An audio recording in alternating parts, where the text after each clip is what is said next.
Julia Gillard, thanks for joining me on UpFront. How do you ensure all kids around the world are in school when the global refugee population is at an all-time high, almost 60 million refugees, more than half of whom are kids, according to the UN? What do you do with them? Well, this is a new and growing challenge, not new in the sense of we haven't had refugee kids before, but new in the dimensions of it.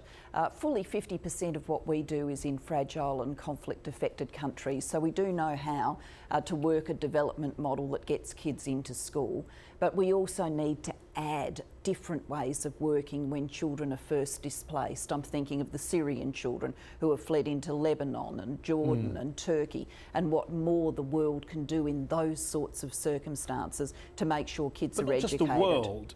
Don't you think rich countries, developed countries, the West, for want of a better phrase, should be doing more for refugees, more for refugee kids in terms of sharing the burden a great deal more than they do? The majority of those kids and those refugees are in poor countries. Well, frankly, I think the world and the wealthiest parts of the world have got a great responsibility here. Let's look at a government like the one in Lebanon that is trying to ensure Syrian children get an education. 1 in 5 members of the population is now a refugee. Absolutely, and so they've taken the very tough decision to double shift their schools so that there are more places and more children can go, but they need donor nations to keep assisting them to make that viable and possible. Yes, there's a responsibility there. But given Lebanon and the numbers Lebanon takes in, do you know what proportion of the world's asylum-seeking population Australia takes in on an annual basis? I don't know what proportion, but I do know by the standards of the United Nations High Commissioner for Refugees, we've been a very generous resettler of refugees. We've always operated a very sizeable program. Your country in 2014 received just 0.43% of the world's asylum claims. So not just to pick on Australia, but the point is countries like Australia surely could be doing more in terms of taking in people.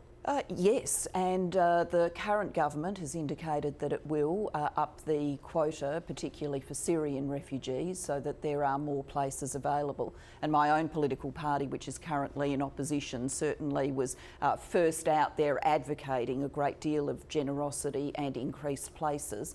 I think we can move the statistics around a few ways here. I am confident that if you do all of the comparisons, you'll find per capita, and Australia as a nation of 23 million people is a very generous and constant resettler of refugees. Up to 1,000 people are believed to have died trying to come to Australia by boat over the past decade, and yet many of your critics say that you as Prime Minister were no different to your Conservative predecessors or successors in trying to turn away those asylum seekers who were trying to reach Australia. Well, you've given the key reason why we want to do everything possible as a nation to discourage people from taking that very dangerous journey by boat. You get out your map of the world and look at the stretch of water. None of us want them to get on boats, but once they're on the boats, what was Australia doing? I mean, the UNHCR was saying that your deterrence measures rendered the market for smugglers more profitable. You actually incentivise those smugglers. Absolutely not. I do not. That's what the United Nations High Commissioner for Refugees, who you were just quoting, that's what they said about your record. Well, I don't agree with that analysis. Okay. Australia, I understand when the world looks at Australian policies, sometimes there's a kind of sense of puzzlement about why a nation that is such a multicultural, harmonious community that has settled so many migrants and so many refugees takes such a hard-line approach by people arriving by boat. But the hardline approach, in my view, does have a humanitarian underpinning, which is we do not want people taking that journey and running those risks. I know what it's like. I appreciate that, and I would agree with you. Well, I don't think you quite know what it's like. But my point is, once they're on the boats, you can't... Yes, and you don't quite know what it's like as Prime Minister to get the telephone call from your Defence Forces that tell you that they suspect that an asylum seeker boat has gone down and they're engaging in desperate measures to try and rescue people from the water. Well, it happened, didn't it, in December 2010? Whatever they do, people die. In December 2010, that happened in December 2010, great tragedy off the shore of Christmas Island, where 48 people, including children, were killed when a ship carrying 90 asylum seekers went down. Refugee campaign in Australia blamed your government. They said it was your anti-refugee policy that was responsible for the tragedy and, quote, blame lies with the Australian government. Well, frankly, I think that's just... Those are refugee campaigners in Australia. Sure, and I respect people who always campaign for, you know, more and more and more, for people who want to show greater compassion, but that has to, in policy measures, also be be balanced with how you can deal with the humanitarian... You don't think there's anything you could have done to save that ship or other ships that were in trouble? I think an analysis of that, to say there is personal responsibility here. Or governmental responsibility, or government you led. Governmental responsibility. The government I led was trying to do everything it could to deter people from getting on boats. We were doing that in the context of putting up the number of places for refugees in Australia. So our message to people who were desperate and fleeing hard circumstances was, we are going to take refugees, but don't try and make the journey by boat. Okay. You may not survive. Your children may not survive. That was the message. I appreciate that, and you've made that point. Your party scrapped Conservative Prime Minister John Howard's so-called Pacific solution to the refugee crisis, the policy of transporting asylum seekers to pretty horrific detention centres on island nations in the Pacific for so-called offshore processing.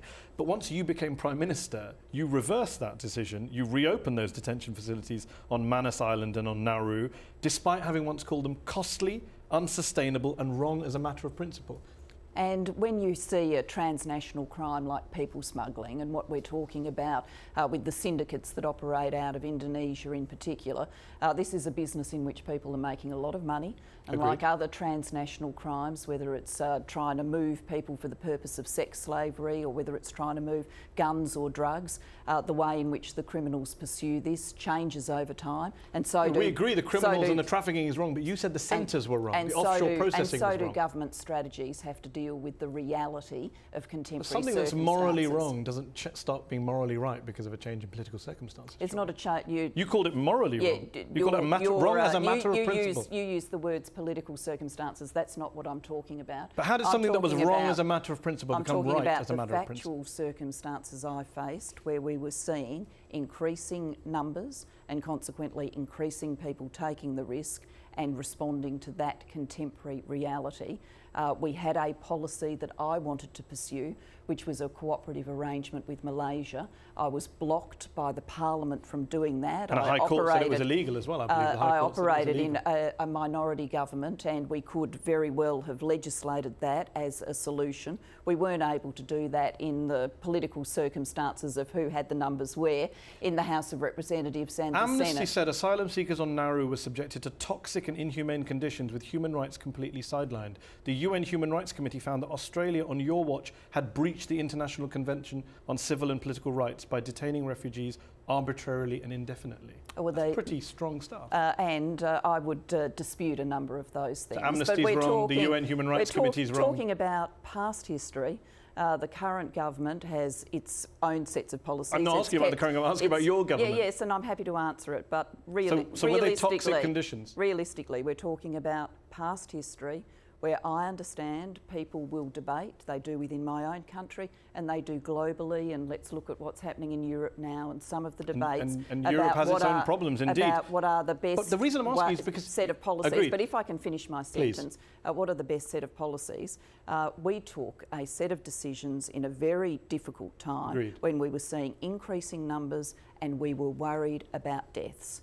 But your critics say that when you were Prime Minister, you had no qualms about locking up refugee kids, about putting them on detention in distant islands in pretty grotesque conditions. The number of refugee children detained peaked under your government. Well, I think that once again is, taking a snapshot of history, which the number of children in detention peaked at 1,992 under the former Labour government in July 2013. That's Australia's Human Rights Commission. And we had a variety of models of what detention was. And when you use that word, you were conjuring up an image of a big facility. I'm just quoting Australia's Human Rights Commission. And many of the facilities were quite different to that, suitable for families. Kids were in school. But they were detained. And in terms of what I do now, my prime mission is to make sure kids are in school. Even if they're detained at the same time? In whatever circumstances children are, I want them to get a great quality education. So that is my mission now. Yes, as a national leader, I had to make decisions about migration policy. I stand by the decisions I made. I fully explained in my book some of the political roadblocks to what I thought were better solutions that were put in my path, and so then I had to take alternate decisions. People can weigh that record, but to suggest that that record in any way undermines my passion or my credibility on education is to wholly misunderstand it. Julia Gillard, thank you so much for joining me on UpFront. Thank you. Appreciate it. Thank you.